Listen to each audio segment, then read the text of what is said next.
Hello, YouTubers, and welcome to Level-Headed News. This is your host, Brenda. I have 6 articles for you in this episode. The URLs are in the description of this video for your convenience, in case you want to do some research on them. The first one we have here is off of Insider News, and it says, Ted Nugent and Kid Rock floated as potential GOP Senate candidates. The article says Senator Debbie Stabenow, Democrat of Michigan, might find herself facing one of 2 rock and roll icons when she runs for re-election in 2018 if recent reports prove true. Musician Ted Nugent and Kid Rock could be on the Republican ticket against Stabenow next year. Nugent told the Daily Caller News Foundation that there is nothing I wouldn't do to help Michigan in any way I can, and would not rule out a bid. The singer has been an outspoken critic of former President Barack Obama on Facebook and endorsed President Donald Trump at an NRA convention during his campaign. He also previously slammed Senator Bernie Sanders, independent of Vermont, for preaching communism and called out Never Trump critics, saying, "Don't give me this he's not my guy crap." At a recent Michigan Republican Party convention, Rock's name was floated as a potential opponent for Stabenow, who has been in office since 2001.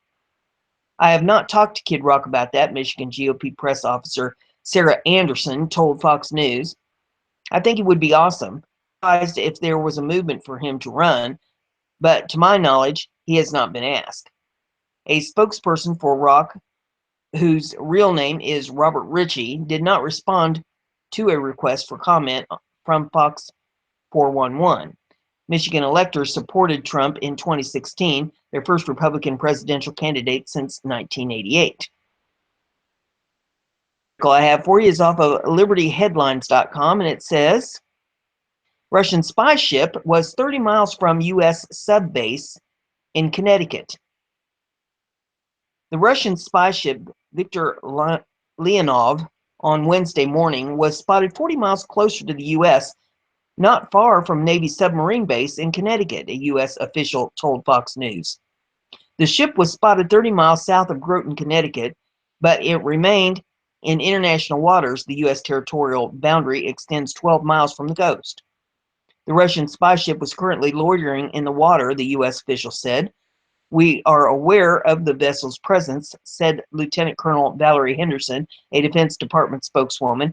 It has not entered U.S. territorial waters. We respect freedom of navigation exercised by all nations beyond the territorial sea of coastal state, consistent with international law. The spy ship is armed with surface-to-air missiles, but it remained, or try this again, but its main function is to intercept communications and collect data on U.S. Navy sonar capability. This was the furthest north the Viktor Leonov had ever traveled up the eastern seaboard. The Russian spy ship was last seen off the east coast of the U.S. about 2 years ago, spending time near another U.S. submarine base in Kings Bay, Georgia. In January of 2015, the ship was seen in Havana, Cuba. The Pentagon expects the Russian spy ship to sail south along the east coast and return to the Caribbean. It's off of Free Beacon. And it says, Russian jets buzzed U.S. destroyer. Multiple low passes near warship raised fears of miscalculation. 4 Russian military aircraft conducted low passes against a U.S. destroyer in the Black Sea last week, the first such military provocation since the new Trump administration took office. The incident took place February the 10th and involved USS Porter, a guided missile destroyer fending off low flights by what the commander of the ship regarded as potentially dangerous flybys. There were several incidents involving multiple Russian aircraft, said Navy Captain Danny Hernandez, spokesman for the European Command. They were assessed by the commanding officer as unsafe and unprofessional. The first buzzing involved 2 Russian Su-24 jet fighters, followed by a single Su-24, and in a third incident, an IL-38 transport aircraft, described by Hernandez, the UCOM spokesman, as ranging from unusually low altitude to low altitude and high speed. These incidents are always concerning because they could result in miscalculation or accident, he said. Miscalculation is a term used often by the military to describe something that could result in an unintended shootout by military forces. The Russian aircraft operated without their electronic identifying transponders activated. Transponders on aircraft are monitored closely by air defense officers charged with protecting the ship and identifying hostile and friendly aircraft or radar. Russian aircraft also failed to respond to several radio requests from the porter to halt the overflights. The latest Russian military provocation over the Black Sea comes as Trump administration seeks to reset relations with Moscow. President Trump earlier this month said he respects Russian President Vladimir Putin and seemed to dismiss the former KGB officer's use of violence against political opponents. I respect a lot of people, Trump told Fox News anchor Bill O'Reilly, but that doesn't mean I'm going to get along with him. He's a leader of his country. I say it's better to get along with Russia than not. I will get along with him, or will I get along with him? I have no idea. Other recent unsafe encounters between U.S.-Russian military forces, including a September incident when two Russian jets flew dangerously close to the U.S. P-8A maritime patrol aircraft over the Black Sea. Hernandez did not say how close the Russian jets flew to the porter. However, he noted that the incident was different from the April 2016 buzzing of the USS Donald Cook. That incident was captured on dramatic video of the low pass near the warship. Russian strategic bomber forces recently completed a major nuclear exercise that the U.S. military worried would involve provocative bomber flights into U.S. air defense zones. Instead, the only Russian bomber incursion during the exercise involved two Tu-95 nuclear-capable bombers that flew close to Japan on January the 24th. The buzzing of the porter by Russian aircraft occurred in international waters of the Black Sea near Romania. The porter was taking part in a yearly Romanian-led international military exercise called Sea Shield. The exercise took place from February the 1st to February the 10th, with the at-sea portion lasting 2 days. In addition to the destroyer, a P-8A maritime patrol aircraft took part. The exercise, U.S. and NATO efforts to bolster regional states concerned about Russian aggression following Moscow's 2014 takeover of Ukraine's Crimean Peninsula. We've already strengthened our interoperability. I'm not sure what that is, through the import planning phase of Sea Shield 2017, and Porter in particular is looking forward to the operational phase at sea, said Commander Andrea Slow, the Porter's commanding officer. Advanced exercises like Sea Shield provide us with an opportunity to work across warfare areas, ultimately improving our combined readiness and naval capability with our Black Sea allies and partners, she added. The Navy said U.S. participation in the exercise demonstrates the commitment to deploying leading technology and combat capability in support of allies and partners and collective defense of the Black Sea region. I have for you is off of libertyheadlines.com, and it says analyst says Trump will die in jail. And this is off of InfoWars. It says a former national security analyst says U.S. intelligence community is preparing to go nuclear with President Donald Trump. John Schindler, who spent nearly a decade inside the NSA as an intelligence analyst and officer, stated Wednesday that a senior intelligence source said Trump will die in jail following a series of tweets concerning recent leaks. Now we go nuclear. I see war going to new levels, Schindler wrote. Just got an EM, which would be an email, from a senior IC friend. It began, he will die in jail. And Let's see. It says one of Trump's tweets Wednesday that may have drawn the ire of the intelligence community accused national security officials of being un-American.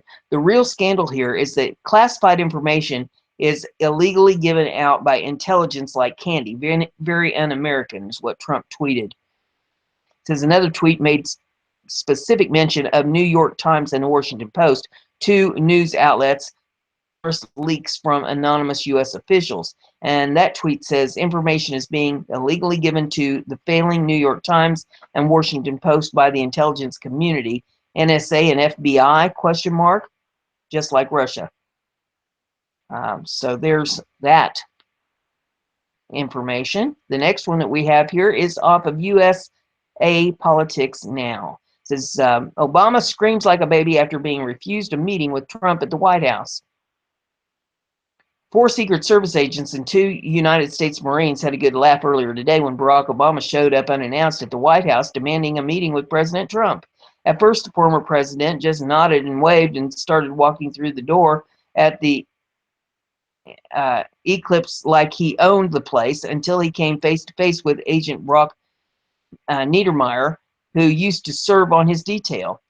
After a short discussion, Niedermeyer agreed to call down to the Oval Office and was told by Trump's secretary, Rosalita, that he wasn't welcome and that Trump had no time for him. Obama, being the sore loser that he is, started stomping around like a baby and demanding that he be allowed in. People as far away as Southgate could hear him whining. There's no telling why Obama felt he needed to show up at the White House or why he thought he could just waltz right in like he owned the place. One thing for sure, Trump isn't going to allow Obama to come down the halls of the West Wing whenever he feels like it. He has real issues to deal with. You can't make this stuff up. And the last one I have in this episode is off of Dennis Michael Lynch. And man, oh man, this is about an infant left in a car, but this is a new twist. I mean, you know, we've heard about these things happening for years. Every year we hear about at least 3 or 4 babies left in cars. But you're going to really pull your hair out on this one. No charges due to culture of parents who left infant in car. Couple left their infant in a locked car in southern Texas while they watched a movie at a theater along with their 4-year-old. A February 11th video of the baby abandoned in a car in Corpus Christi has gone viral. The baby was unharmed in the incident, and police elected not to file charges against the parents of the child, sparking outrage among people who wondered why the couple was not held accountable. And there wasn't any arrest. It seems this time culture played an unexpected factor. KIII TV reported. And there's an update to this. It says the parents of the baby was 29-year-old father and a 17-year-old mother from Saudi Arabia.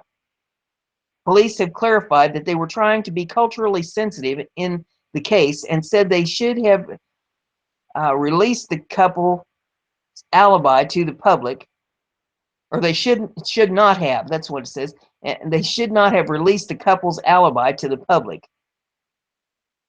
ITV reports. We didn't do a good job on our news story the other night. We didn't do a good job of explaining that. CCPD Lieutenant Chris Hooper said, "We should not have released the offender's alibi to y'all. We shouldn't have done it, but we did." Police were called to the theater parking lot around 11 p.m. A bystander at the scene recorded a video as police entered the car and checked on the welfare of the infant. Someone left the baby in the car, a woman says in the video that was later posted on Facebook. Police located the couple inside the theater along with their 4-year-old child. It's a violation of law to leave a child unattended in a vehicle, Kirk Stowers of Corpus Christi police told KIII TV3 News. There were no arrests made last night. What they found out was the family is from Saudi Arabia, and they said that it is culturally acceptable for them. It's normal. Authorities have not determined how long the family has been living in the United States, but chose to exercise cultural sensitivity and not press charges against the parents. Even so, police are considering the case an active criminal investigation and plan to follow up with the parents to confirm that it really is normal in Saudi Arabia to leave a child unattended in a car. If it was someone who grew up in the United States, of course, the outcome may be very different, Stauer said.